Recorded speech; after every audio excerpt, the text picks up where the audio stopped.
But there were several hundreds of policemen in that squad, the majority of all the policemen in the Five Towns, and clearly the mule considered that Denry, in confronting him with several hundred policemen simultaneously, had been presuming upon his good nature. The mule's ears were saying agitatedly: "A line must be drawn somewhere, and I have drawn it where my forefeet now are." The mule's ears soon drew together a little crowd. It occurred to Denry that if mules were so wonderful in the Apennines, the reason must be that there are no policemen in the Apennines. It also occurred to him that something must be done to this mule. "Well?" said the Countess inquiringly. It was a challenge to him to prove that he, and not the mule, was in charge of the expedition. He briefly explained the mule's idiosyncrasy, as it were apologising for its bad taste in objecting to public servants whom the Countess cherished.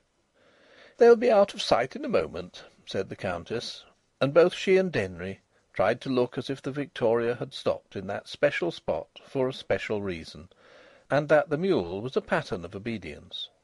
Nevertheless, the little crowd was growing a little larger. "Now," said the Countess encouragingly. The tail of the regiment of policemen had vanished towards the Institute. Denry persuaded the mule. No response from those forefeet. "Perhaps I'd better get out and walk," the Countess suggested. The crowd was becoming inconvenient, and had even begun to offer unsolicited hints as to the proper management of mules. The crowd was also saying to itself: "It's her! It's her! It's her!" meaning that it was the Countess. "Oh no," said Denry, "it's all right." And he caught the mule one over the head with his whip. The mule, stung into action, dashed away, and the crowd scattered as if blown to pieces by the explosion of a bomb. Instead of pursuing a right line, the mule turned within a radius of its own length, swinging the Victoria round after it, as though the Victoria had been a kettle attached to it with string. And Countess, Denry, and Victoria were rapt with miraculous swiftness away, not at all towards the Policemen's Institute, but down Longshore Road, which is tolerably steep. They were pursued, but ineffectually, for the mule had bolted and was winged. They fortunately came into contact with nothing except a large barrow of carrots, turnips, and cabbages, which an old woman was wheeling up Longshore Road. The concussion upset the barrow, half filled the Victoria with vegetables, and for a second stayed the mule, but no real harm seemed to have been done, and the mule proceeded with vigour. Then the Countess noticed that Denry was not using his right arm, which swung about rather uselessly. "I must have knocked my elbow against the barrow," he muttered. His face was pale. "Give me the reins," said the Countess. "I think I can turn the brute up here," he said. And he did, in fact, neatly divert the mule up Birches Street, which is steeper even than Longshore Road. The mule for a few instants pretended that all gradients, up or down, were equal before its angry might. But Birches Street has the slope of a house roof. Presently the mule walked, and then it stood still, and half Birches Street emerged to gaze, for the Countess's attire was really very splendid. "I'll leave this here and we'll walk back," said Denry. "You won't be late. That is, nothing to speak of. The Institute is just round the top here." "You don't mean to say that you're going to let that mule beat you?" exclaimed the Countess. "I was only thinking of your being late."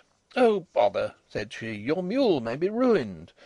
The horse trainer in her was aroused. "And then my arm," said Denry. "Shall I drive back?" the Countess suggested. "Oh, do," said Denry. "Keep on up the street, and then to the left." They changed places, and 2 minutes later she had brought the mule to an obedient rest in front of the Police Institute, which was all newly red with terra cotta. The main body of policemen had passed into the building, but 2 remained at the door, and the mule haughtily tolerated them. The Countess dispatched one to Longshore Road to settle with the old woman whose vegetables they had brought away with them. The other policeman, who, owing to the Countess's philanthropic energy, had received a course of instruction in first aid, arranged a sling for Denry's arm. And then the Countess said that Denry ought certainly to go with her to the inauguration ceremony. The policeman whistled a boy to hold the mule, Denry picked a carrot out of the complex folds of the Countess's rich costume, and the Countess and her saviour entered the portico, and were therein met by an imposing group of important male personages, several of whom wore mayoral chains. Strange tales of what had happened to the Countess had already flown up to the Institute, and the chief expression on the faces of the group seemed to be one of astonishment that she still lived. 4. Denry observed that the Countess was now a different woman. She had suddenly put on a manner to match her costume, which in certain parts was stiff with embroidery. From the informal companion and the tamer of mules, she had miraculously developed into the public celebrity, the peeress of the realm, and the inaugurator general of philanthropic schemes and buildings. Not one of the important male personages but would have looked down on Denry, and yet, while treating Denry as a jolly equal, the Countess, with all her embroidered and stiff politeness, somehow looked down on the important male personages, and they knew it. And the most curious thing was that they seemed rather to enjoy it. The one who seemed to enjoy it the least was Sir Jehoshaphat Dane, a white-bearded pillar of terrific imposingness.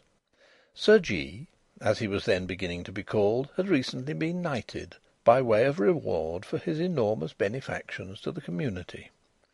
In the role of philanthropist he was really much more effective than the Countess. But he was not young, he was not pretty, he was not a woman, and his family had not helped to rule England for generations, at any rate so far as anybody knew. He had made more money than had ever before been made by a single brain in the manufacture of earthenware, and he had given more money to public causes than a single pocket had ever before given in the Five Towns.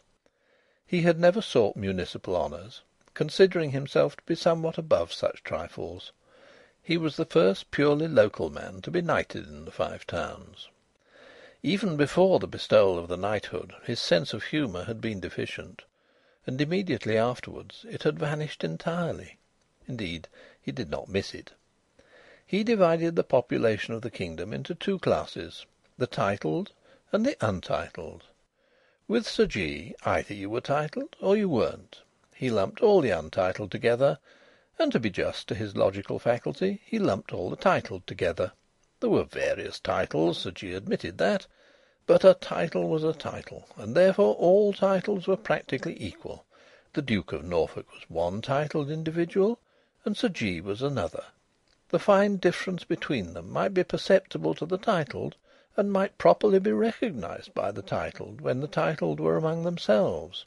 But for the untitled, such a difference ought not to exist, and could not exist. Thus, for Sir G., there were two titled beings in the group, the Countess and himself.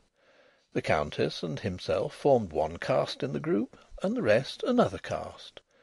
And although the Countess, in her punctilious demeanour towards him, gave due emphasis to his title, he returning more than due emphasis to hers, he was not precisely pleased by the undertones of suave condescension that characterised her greeting of him, as well as her greeting of the others. Moreover, he had known Denry as a clerk of Mr. Duncalf's, for Mr. Duncalf had done a lot of legal work for him in the past. He looked upon Denry as an upstart, a capering mountebank, and he strongly resented Denry's familiarity with the Countess. He further resented Denry's sling, which gave to Denry an interesting romantic aspect, despite his beard. And he more than all resented that Denry should have rescued the Countess from a carriage accident by means of his preposterous mule. Whenever the Countess, in the preliminary chatter, referred to Denry, or looked at Denry in recounting the history of her adventures, Sir G.'s soul squirmed, and his body sympathised with his soul.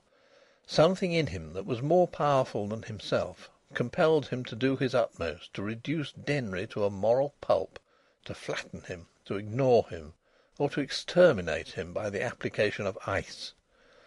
This tactic was no more lost on the Countess than it was on Denry, and the Countess foiled it at every instant. In truth, there existed between the Countess and Sir G. a rather hot rivalry in philanthropy and the cultivation of the higher welfare of the district.